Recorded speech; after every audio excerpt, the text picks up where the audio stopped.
$100 billion. Just let that number sink in for a second. That is the sheer financial scale of SpaceX's newly announced Starbase Louisiana mega project. To put that into perspective, they're basically pouring the equivalent of a massive global corporation's entire net worth into a single stretch of coastline. So we're taking a calm, investigative look at this massive announcement today. You know, there's a lot of noise and hype out there right now, but our goal is to cut right through all that. We're going to look strictly at the logistics, the economics, and the actual engineering reality behind the headlines.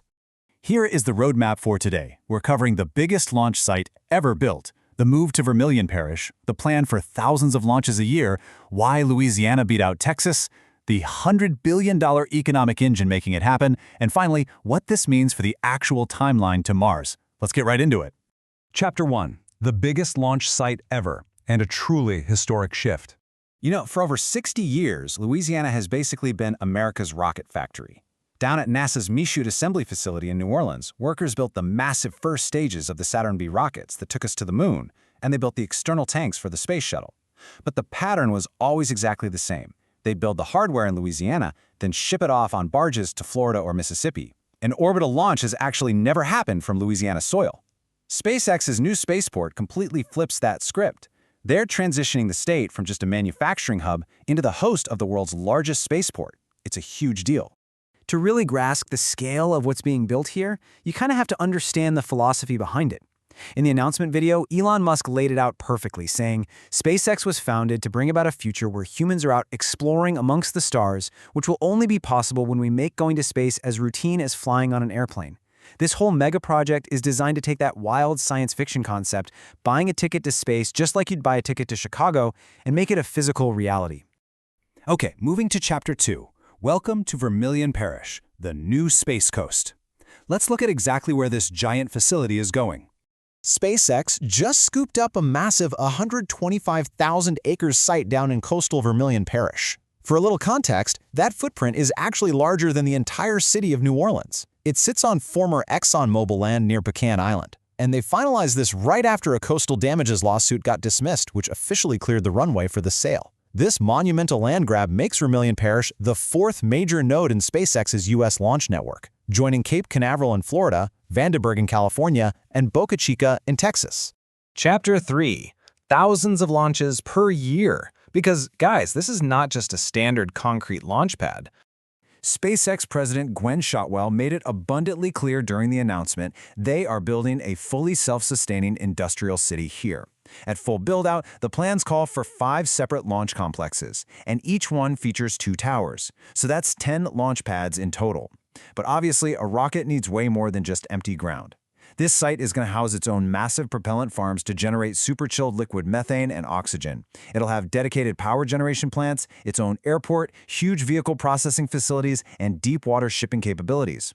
Oh, and it's also being built to support the deployment of an orbital infrastructure for supercomputing, which could mean handling up to 1 million AI satellites. Just absolutely wild scale. The ultimate capacity this place is meant to support is just staggering. Musk noted that the site will eventually enable more than 30 Starship flights a day. If you do the math on that, it translates to over 10,000 launches a year. This fundamentally changes the entire category of human spaceflight. We are talking about integrating spacecraft re-entries and launches into daily maritime and airspace traffic management. It's going to be a lot like managing an incredibly busy commercial airport with flights around the clock, just with spaceships. Chapter 4. Why Louisiana was chosen. Because finding a place on Earth that can handle 10,000 orbital rocket launches a year, not exactly easy. So let's look at how this paints the perfect logistical picture for SpaceX. Why the coastal wetlands of Vermilion Parish? Well, first, you've got the Gulf Coast trajectory. Launching eastward over the water means hazard zones are offshore, safely away from populated areas. Second is water transport. Starships are gigantic. You literally cannot move them by road or rail.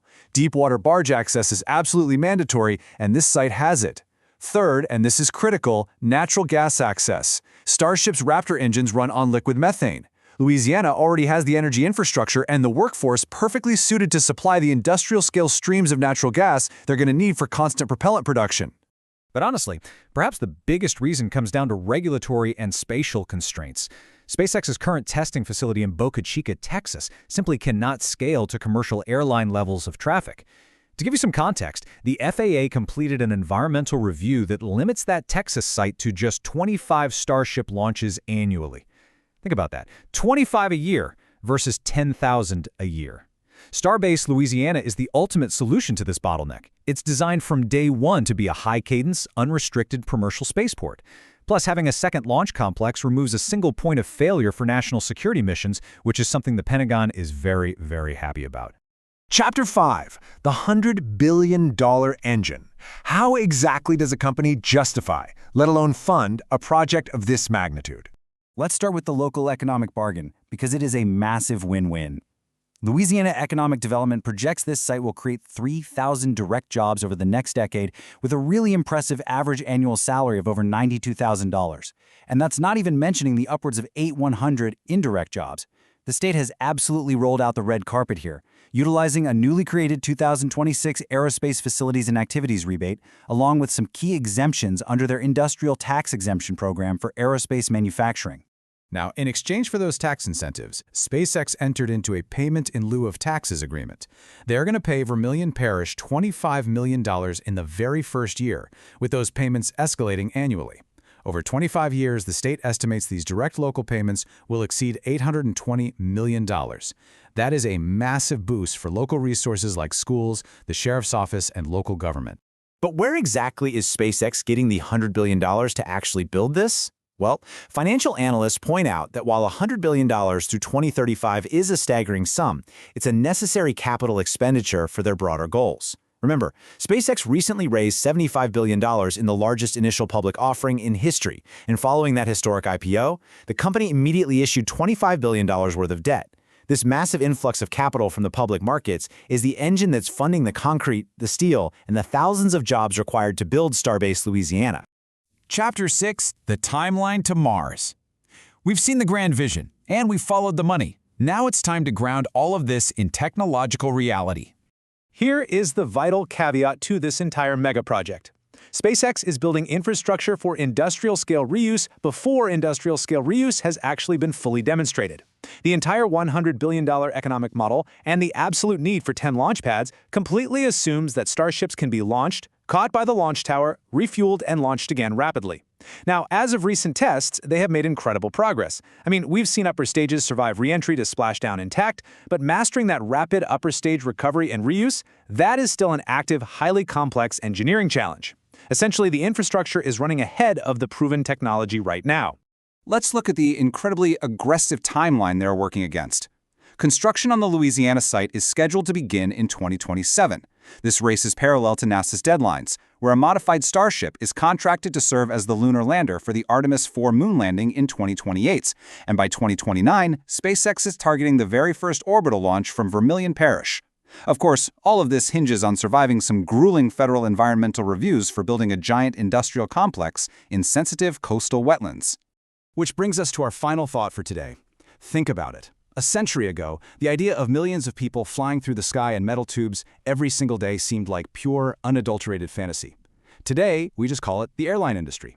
With a $100 billion commitment, 125,000 acres, and a blueprint for thousands of launches a year, SpaceX is placing the ultimate bet that spaceflight is about to undergo that exact same transition. If they actually pull this off, the colonization of Mars shifts from a sci-fi dream to a logistical schedule. So looking at the sheer, unprecedented scale of Starbase Louisiana, I have to ask you, is humanity actually ready for Mars?